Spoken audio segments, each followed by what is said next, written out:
नमस्कार, आप देख रहे हैं न्यूज़ वन इंडिया। मैं हूं आपके साथ दीपिका ओझा। प्रणाम। देवभूमि में आपका बहुत बहुत स्वागत है। चलिए बढ़ते हैं देवभूमि की खबरों की ओर।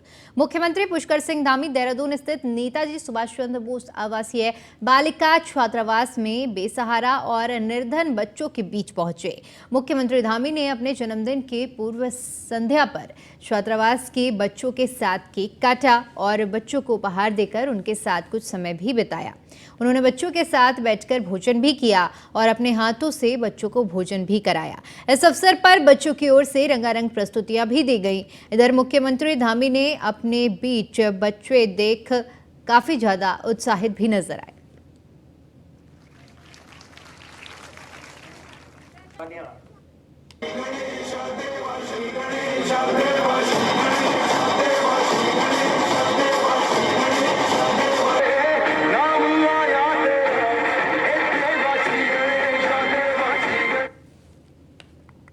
वहीं उत्तराखंड में आयोजित होने वाली ग्लोबल इन्वेस्टर समिट के लिए राज्य सरकार ने मेगा रोड शो और बैठकों के लिए जिन शहरों का चयन किया है, उन शहरों को चयनित करने की भी एक खास वजह है। सचिव मुख्यमंत्री डॉक्टर आर मीनाक्षी सुंदरम ने बताया कि टारगेट करते हुए यह रोड शो आयोजित किए गए हैं, जिनमें से manufacturing sector, health sector, wellness sector, tourism sector और रियल एस्टेट सेक्टर को कवर किया जा सके।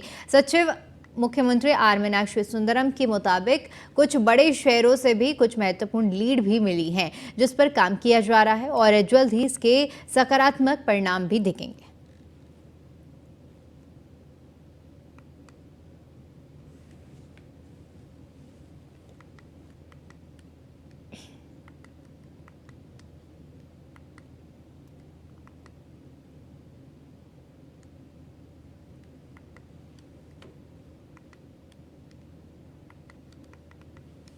तो रोड शो के लिए खास शहरों का चयन किया गया है। ये जानकारी सचिव आर मीनाक्षी सुंदरम की ओर से दी गई है, जिसमें उन्होंने बताया है कि पूरे चरणबद्ध तरीके से इस तैयारी को अंजाम दिया जा रहा है।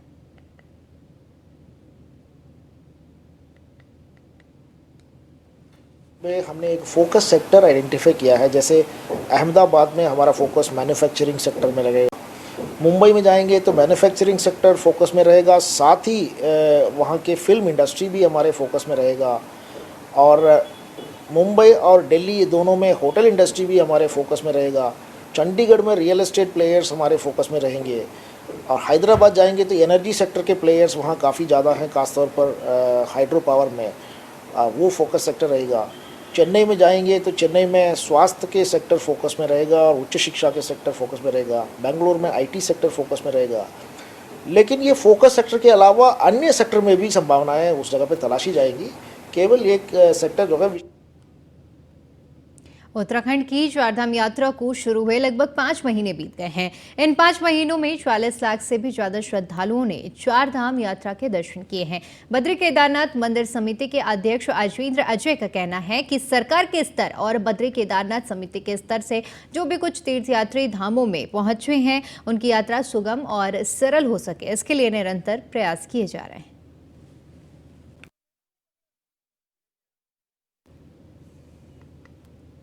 देखिए, इस वर्ष अप्रैल माह के अंतिम सप्ताह में धामों के कपाट खुल चुके थे, और आप तुलना करेंगे गत वर्षों के मुकाबले तो इस वर्ष जो श्रद्धालुओं के तीर्थयात्रियों का आने का जो ट्रेंड है वो नए कीर्तिमान स्थापित करने की ओर है। अब तक 40 लाख से अधिक श्रद्धालु तीर्थयात्री हमारे धामों में पहुंच चुके हैं। और इस वर्ष अगर गत वर्षों के मुकाबले हम तुलना करें तो मानसून सत्र में भी बड़ी संख्या में श्रद्धालु तीर्थयात्री धामों में पहुंचे हैं। और जैसे अब मानसून का असर कम हो रहा है तो उसके बाद अब बड़ी संख्या में श्रद्धालु तीर्थयात्री धामों में पहुंच रहे हैं। और इस वर्ष जो कपाट बंद होने की समयावधि है वो लगभग नवंबर के द्वितीय या तृतीय सप्ताह में कपाट बंद होंगे। देखिए,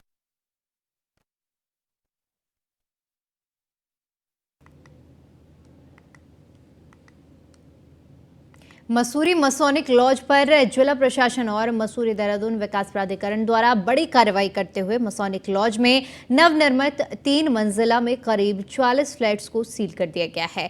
वहीं मसोनिक लॉज में चल रहे अवैध निर्माण को भी रोक दिया गया है। मसूरी एसडीएम नंदन कुमार के निर्देश के बाद मसूरी देहरादून विकास प्राधिकरण के सहायक अभियंता अभिषेक भारद्वाज के नेतृत्व में भारी पुलिस बल और MDDA के अधिकारियों के साथ मसोनिक लॉज बस स्टैंड पर नगर पालिका द्वारा निर्मित करीब 44 फ्लैट्स को सील कर दिया गया है। वहीं अनाधिकृत रूप से फ्लैट में रह रहे लोगों को भी हटाया गया है। 44 फ्लैट के सामने पीली बिल्डिंग डिमरी निवासी से सटाकर किए जा रहे हैं अवैध निर्माण को भी रोक दिया गया है। इस दौरान स्थानीय लोगों ने प्रशासन और MDDA की कार्रवाई का विरोध किया है।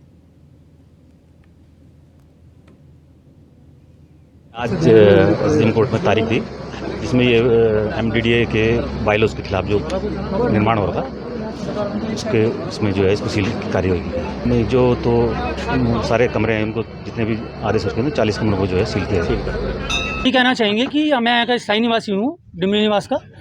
तो मैं ये कहना चाहूँगा कि पूरी मसूरी को ये पता है कि 4.5 साल से ये काम चल रहा है।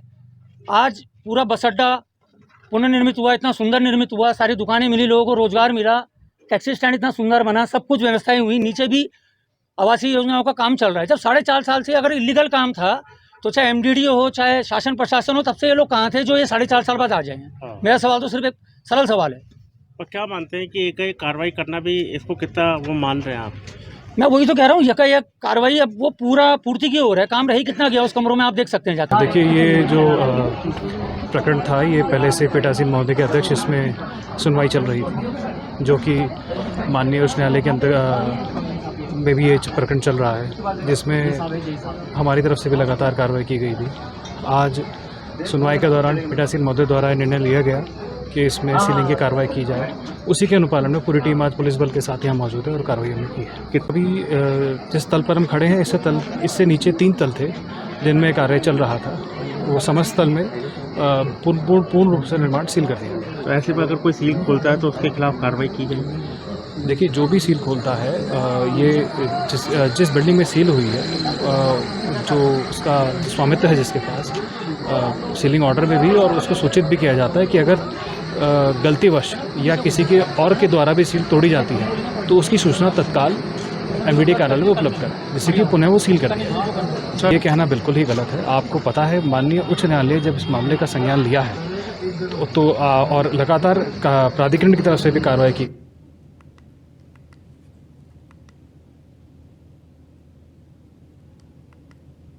चलिए फिलहाल के लिए यहाँ पर रुकते एक छोटे से ब्रेक के लिए। ब्रेक के बाद खबरों का सिलसिला लगातार जारी रहेगा।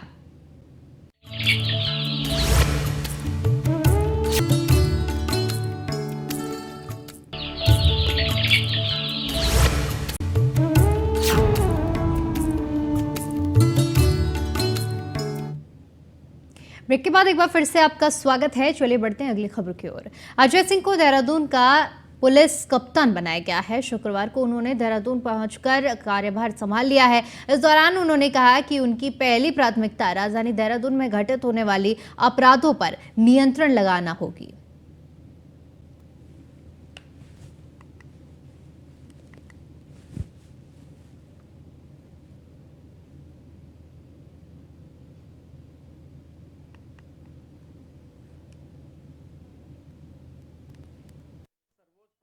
कानून व्यवस्था को बनाना है, वही प्राथमिकता मेरी भी रहेगी और मेरी टीम की भी रहेगी। साथ ही साथ माननीय मुख्यमंत्री जी का जो ड्रग्स फ्री अभियान है, ड्रग्स फ्री देवभूमि 2025, उसको साकार करने के लिए देहरादून पुलिस को अभी हमने अधिकारियों को ब्रीफ भी कर दिया है और वो भी प्राथमिकता के आधार पर रहेगा, सर्वोच्च प्राथमिकता के आधार पर, जहाँ पर इन्फोर्समेंट के साथ साथ जन सहभागिता भी बढ़ाई जाएगी और विभिन्न थाना क्षेत्रों में एक दिन जो सैटरडे होगा उसमें थानेवार उसमें चौपाल लगा के लोगों को जागरूक भी किया जाएगा। साथ ही साथ अगर कोई गोपनीय सूचना देना चाहता है तो उस संबंध में भी उनको बताया जाएगा और साथ ही साथ इन्फोर्समेंट पर भी इसमें कार्रवाई की जाएगी, जिसमें उनकी संपत्ति जब्ती की कार्रवाई भी होगी। तीसरा, मैं मानता हूँ कि जो प्राथमिकता में होनी चाहिए वो स्ट्रीट क्राइम है, चूँकि जो हमारे शहर में स्नैचिंग हो जाती है, मोबाइल स्नैचिंग हो, चेन स्नैचिंग हो या अन्य तरह की स्नैचिंग हो, या शहर में सरेआम झगड़े हो जाते हैं, कभी स्टूडेंट्स के बीच में हो जाते हैं या अन्य कारणों से लोगों में होते हैं। तो इस तरह के स्ट्रीट क्राइम पर लगाम लगाना भी प्राथमिकता होगी, क्योंकि जो इस तरह के जब क्राइम होते हैं तो जो हमारी महिलाएं हैं, अन्य लोग हैं, बच्चे हैं या अन्य लोग जो देखते हैं तो कहीं ना कहीं उनमें भय का माहौल बनता है। इस भय के माहौल से बाहर करना है। अगर कोई स्ट्रीट क्राइम होता है तो नेचुरली उसको जितनी जल्दी हो सके उसके जो अभियुक्त हैं वो गिरफ्तार हो, और साथ ही साथ वो घटना क्यों हुई और भविष्य में ना हो, इसके लिए भी रणनीति बनाने पर प्राथमिकता रहेगी।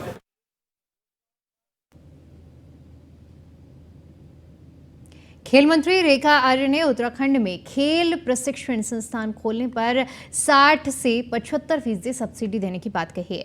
अल्मोड़ा पहुंचे कैबिनेट मंत्री रेखा आर्य ने कहा कि धामी सरकार खेल प्रतिभाओं को आगे बढ़ाने के लिए काम कर रही है। प्रदेश और जनपद स्तर पर खेल प्रतिभागियों को बढ़ावा देने के लिए खेल विभाग स्पोर्ट्स एकेडमी खोलने पर सब्सिडी देने का प्रयास कर रहा है। इसके तहत संस्था या व्यक्ति द्वारा स्पोर्ट्स एकेडमी खोलने पर पहाड़ी क्षेत्रों में 75% और मैदानी क्षेत्रों में 60% सब्सिडी देने का प्रस्ताव तैयार किया गया है।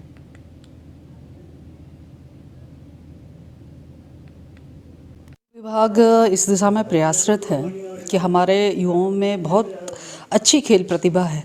इन खेल प्रतिभाओं के लिए उनके लिए अधिक से अधिक उनके गेम्स के लिए एकेडमीज खुले, ताकि उनको सीखने से लेकर उनके प्रशिक्षण से लेकर सब चीज़ें यहीं पे मुहैया अपने प्रदेश में या अपने उस जनपद पर उपलब्ध हो सके।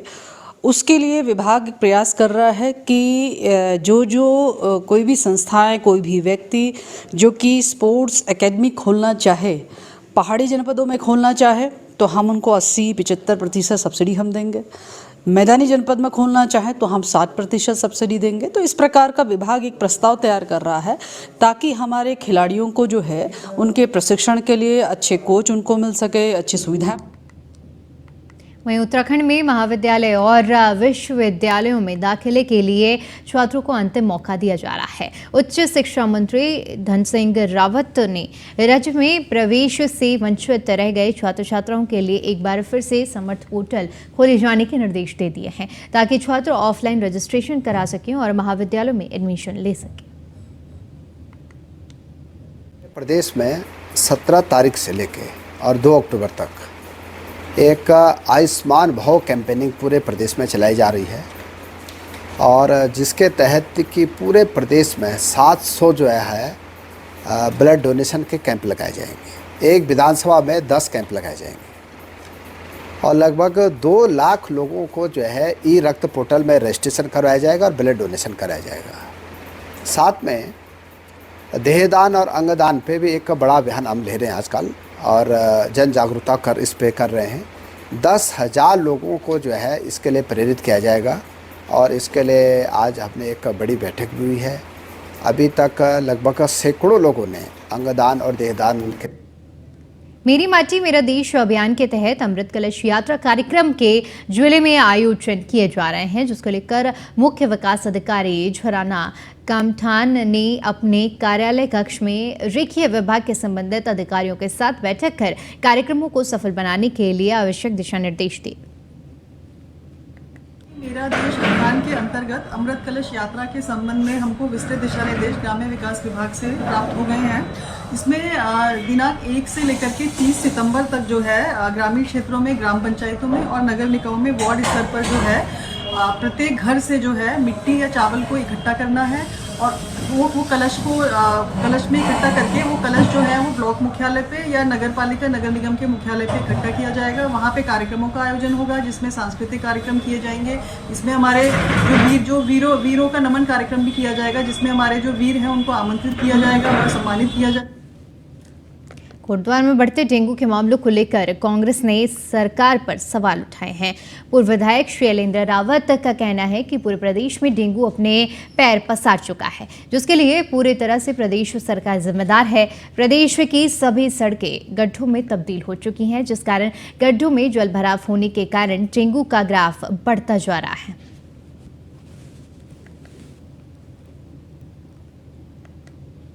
पूरे प्रदेश में सरकार जिम्मेदार है डेंगू की। नालियाँ खुदी पड़ी हैं, सड़कों में गड्ढे हैं, उनमें पानी रुका हुआ है। इरिगेशन की नालियाँ जो जो खुदनी चाहिए, सफाई होनी चाहिए, जो काश्तकारों को पानी मिलना चाहिए था, वो आधी खोल के छोड़ रखी हैं, उनमें पानी जमा हो रखा है। पीडब्ल्यूडी की ड्रेनेज जो है वो सफाई नहीं हुई, वहाँ मच्छर पैदा हो रहे हैं। तो ये सरकार जिम्मेदार है। आपका स्वास्थ्य सचिव जो है आकर जो है नकारता है स्वास्थ्य सेवाओं कोटद्वार का कि चुस्त दुरुस्त नहीं है, मशीनें आपकी जो हैं टेक्नीशियन नहीं है, कौन लाएगा? मशीन तो आपने ले ली, सरकार ने कमीशन मिल रहा होगा सरकार के माननीय मंत्री जी को, सरकार को, तो इसलिए आपने मशीन खरीद के डाल दी उनके टेक्नीशियन। ऋषिकेश और आसपास के इलाकों में सांप आए दिन दिखाई दे रहे हैं। प्रतिदिन वनकर्मी आधा दर्जन से अधिक सांपों को घर, प्रतिष्ठानों और वाहनों से रेस्क्यू कर जंगल में छोड़ रहे हैं। इतनी अधिक संख्या में सांपों की आबादी वाले इलाके में पहुंचने से लोगों में काफी ज्यादा खौफ है, क्योंकि पकड़े जाने वाले सभी सांप किंग कोबरा जैसे जहरीले सांप भी हैं। वनकर्मी कमल राजपूत ने बताया कि एक दिन में 8 जहरीले सांपों को पकड़कर जंगल में छोड़ा गया है, जिनमें से 6 सांप कोबरा प्रजाति के पाए गए हैं। कमल राजपूत ने बताया कि पिछले 1 माह में 60 सांपों को आबादी वाले इलाकों से पकड़कर जंगल में छोड़ा गया है।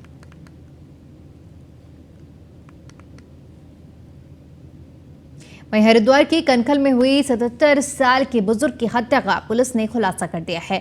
जिले के नए एसपी प्रमेंद्र सिंह डोभाल ने चार्ज संभालते ही प्रेस कॉन्फ्रेंस कर हत्याकांड का खुलासा किया है। एसएसपी ने बताया कि क्षेत्र के ही 4 युवकों ने लूट के इरादे से सेवाश्रम चलाने वाले बुजुर्ग को निशाना बनाया। लूट में नाकामयाब रहने पर युवकों ने बुजुर्ग अशोक चटक का गला रेत कर उनकी हत्या कर दी। इस ब्लाइंड मर्डर के साथ लूट का भी इसमें प्रयास किया गया था और बड़ा लूट भी 77 साल के वृद्ध व्यक्ति की हत्या की गई थी।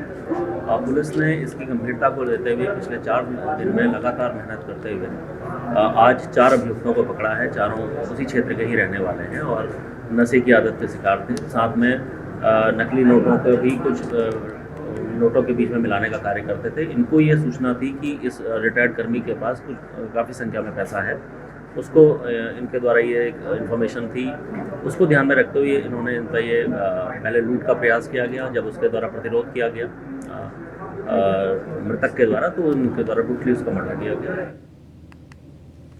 चलिए, फिलहाल के लिए देवभूमि की खबरों में इतना ही। बाकी तमाम बड़ी खबरों के लिए देखते रहिए न्यूज़ 1 इंडिया। नमस्कार।